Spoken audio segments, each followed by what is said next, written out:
Hey guys, it's Steve, and I just arrived in South Korea just a few days ago. I'm currently now residing in the dormitories at Seoul National University. I was able to move in on my day of arrival, and I sorted out a lot of important paperwork, such as registering for the alien registration card, and getting a bank account, and also getting my student forms sorted out as well.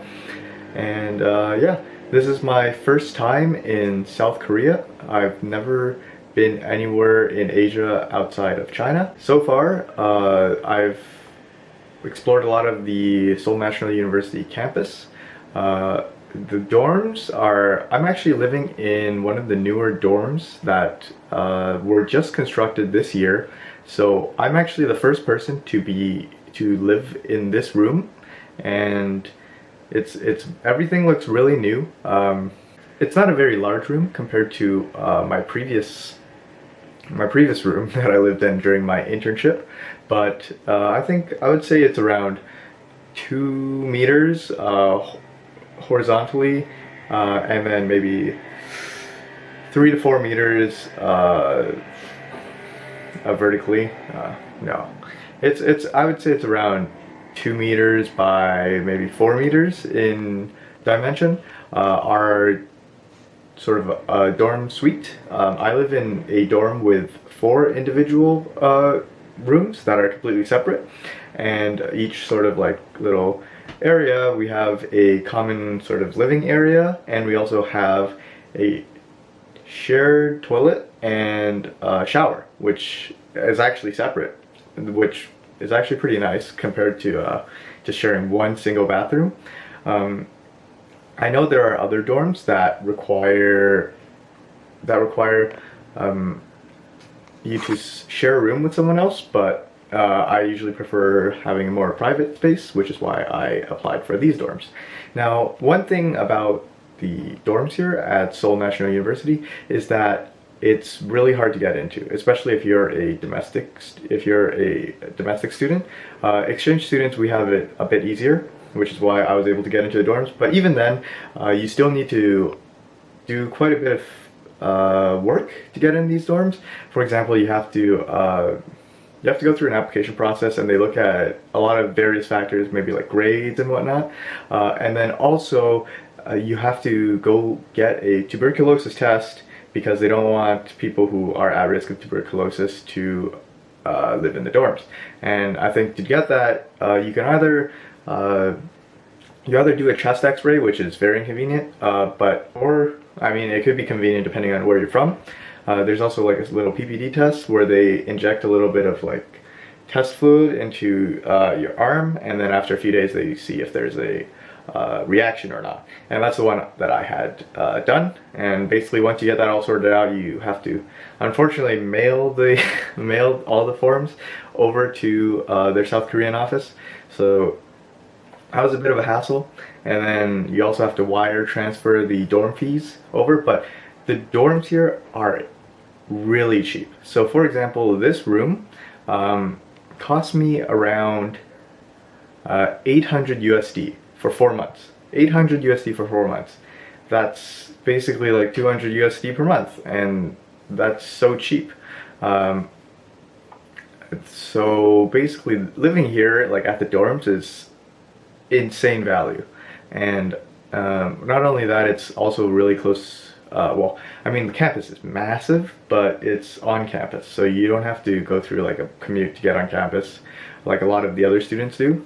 Even though a lot of students, they don't live too far, but I've heard cases of people living with an hour to an hour and a half commute away from campus. So dorms are definitely something that's very important.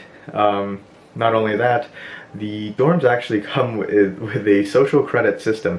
There's a lot of strict regulations around living in the dorms. For example, if you were to get caught smoking anywhere near the dorm or in the dorms, you would get evicted immediately.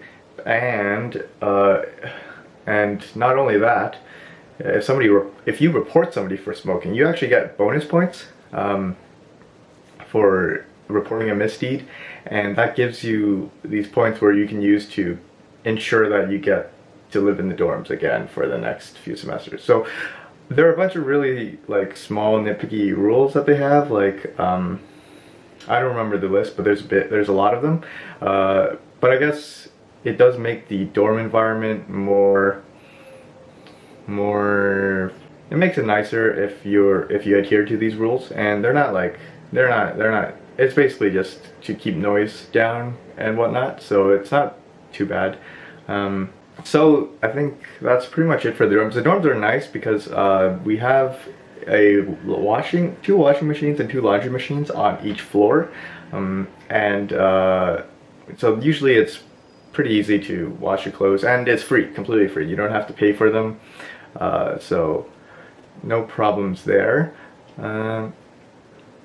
Not only that, there's actually a little convenience store below the dorms, and it sells pretty much everything you need, like small meals to toiletries and household items and cleaning supplies. Of course, it's a bit more expensive than if you go to like an actual store, but it's still pretty nice. And there's also a ton of like little restaurants and cafeterias in the dorm area, so you can, if you ever get hungry, you can enjoy yourself at one of those or eat your fill. Also, each dorm unit comes with an air conditioning and heating system, so honestly, and it's like each like little room too, so it's not the entire, you don't have to share with other people. So if you prefer having a colder room, then up to you to turn on the AC and whatnot.